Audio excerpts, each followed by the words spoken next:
It's bigger on the inside. iPhone SE packs almost all the power and features of the iPhone 6s into a package as small as and even more affordable than the iPhone 5s it replaces. It's something a passionate group of 4-inch iPhone fans have been waiting not so patiently for since Apple made the flagships big and bigger in 2014. So, is the iPhone SE everything they've been waiting for?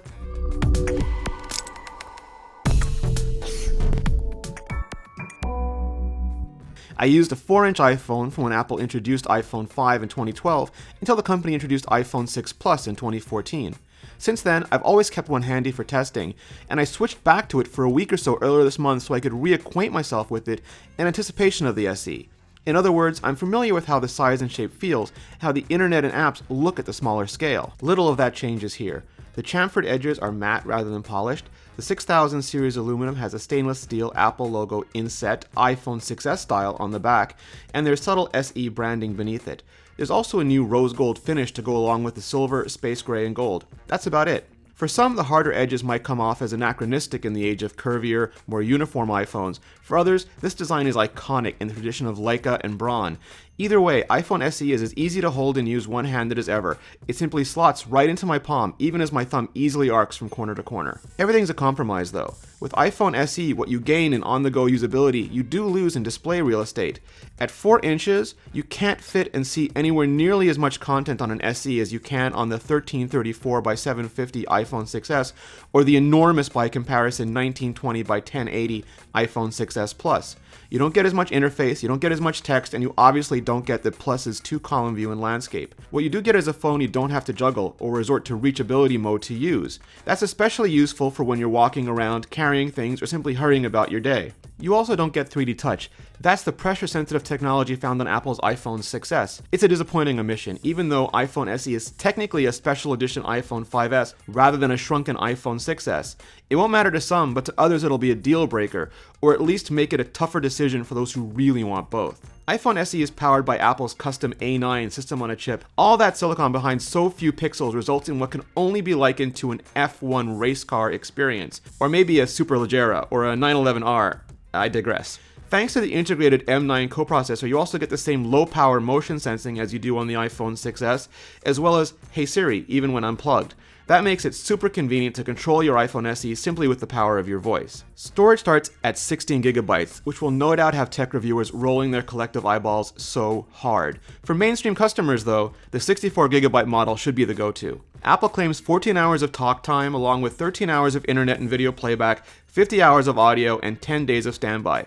It's really hard to test that early on since a fresh install isn't what most people use, and restoring from backup causes a bunch of radio and processor overhead.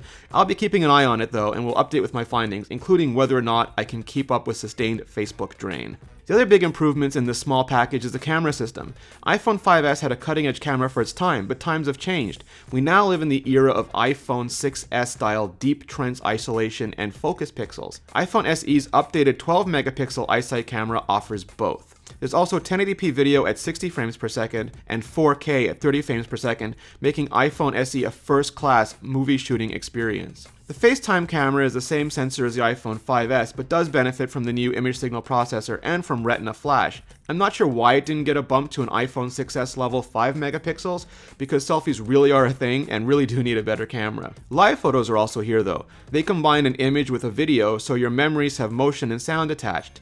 Since there's no 3D touch, you trigger live photos with a long press rather than a deep press. Touch ID, Apple's fingerprint identity sensor, is still first generation, but there's an NFC radio now, which means Apple Pay in any country and at any retailer that supports it. Enhancing iPhone SE hardware is iOS 9.3.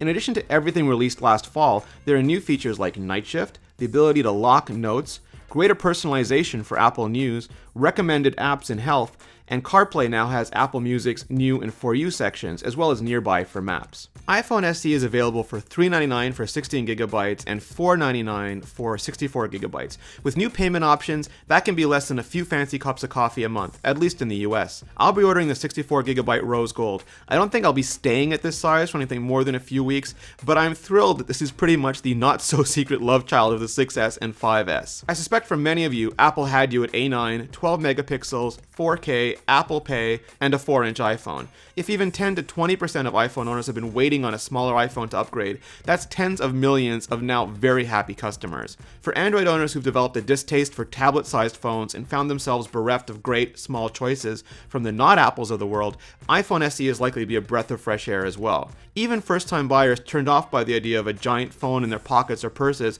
will likely find iPhone SE's more candy bar stylings more to their liking. If any of these scenarios describe you, if you want most of the latest technology and the best experience possible in as small and inexpensive an iPhone as possible, then you want the iPhone SE.